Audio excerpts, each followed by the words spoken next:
Motion tracker എന്ന phone ഞങ്ങൾക്ക് 10,500 രൂപ ഒപ്പിട്ട് വാങ്ങിയിട്ട് ഒരു വസ്തുവിന് കൊള്ളാത്തൊരു ഫോണ്, അതിന് സിം കാർഡില്ലേ, പിന്നെ ATM, പിന്നെ സ്ക്രീൻ കാർഡോ ഒരു ചാർജറോ ഒന്നും പറ്റില്ല. അതിനൊരു ഡിസ്പ്ലേ പോയി കഴിഞ്ഞാൽ നന്നാക്കാൻ അങ്ങനെ സോളോ എന്നൊരു കമ്പനിയാണെന്ന് പറഞ്ഞിരിക്കുന്ന ഒരു 4,000 രൂപ പോലും ഇല്ലാത്തൊരു ഫോണാണ് ഞങ്ങൾക്ക് ഈ 10,500 രൂപ ഒപ്പിട്ട് വാങ്ങിയിട്ട് ഞങ്ങൾക്ക് നൽകിയിരിക്കുന്നത്. അതിലൊന്നും ചെയ്യാൻ പറ്റുന്നില്ല. ഞങ്ങളെ ഫോണിലാണ് ചെയ്യുന്നത്. ചാർജ് 4,000 രൂപയുടെ ഫോൺ 6,500 രൂപയുടെ സീറ്റ് ഒപ്പിട്ട് കൊടുക്കണം. 10,500 രൂപേൻ്റെ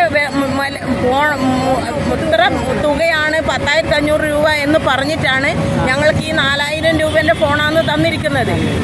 ഞങ്ങൾ ഒപ്പിട്ട് കൊടുത്തിരിക്കുന്നത് അത്രയും എമൗണ്ടിൻ്റെ ഫോണിന് വേണ്ടിയിട്ടാണ്. ഇപ്പം ആ ഫോണേ വർക്ക് ചെയ്തില്ല. അങ്ങനെ ഒരു കമ്പനിയേ ഇല്ല. സോളോ എന്നൊരു പറഞ്ഞ കമ്പനി. അത് ആ ഫോൺ നന്നാക്കാൻ വേണ്ടി എവിടെ കൊണ്ടുപോയാലും പിന്നെ ഒരു കടയിലും ഇതിൻ്റെ കമ്പനിയിൽ ഇതില്ല എന്ന് പറഞ്ഞിട്ട് ഞങ്ങളെ മടക്കി വിടുക. ഇപ്പം ഞങ്ങൾ സ്വന്തം ഫോണിലാണ് ഇത് ചെയ്തുകൊണ്ടിരിക്കുന്നത്. ഈ 10,000 രൂപയുടെ ബില്ല് ഒപ്പിട്ട് കൊടുത്തിട്ട് 4,000 രൂപയുടെ ഫോൺ അത് പ്രവർത്തിക്കുന്നില്ല. അത്രേ ഉള്ളൂ. അതിന്റെ കപ്പാസിറ്റി ഈ ഫോൺ ചാർജ് തരുന്നുണ്ടോ? ഇല്ല, ഫോണില്ല. ഞങ്ങൾ സ്വന്തം ഫോണിലാണ് ഇത് ചെയ്യുന്നത്. മോഷൻ ട്രാക്കറും ഗർഭിണികളെയും പാലൂട്ടുന്നവരെയും എല്ലാ കുട്ടികളെയും ഫേസ് ക്യാപ്ചർ ചെയ്യുന്ന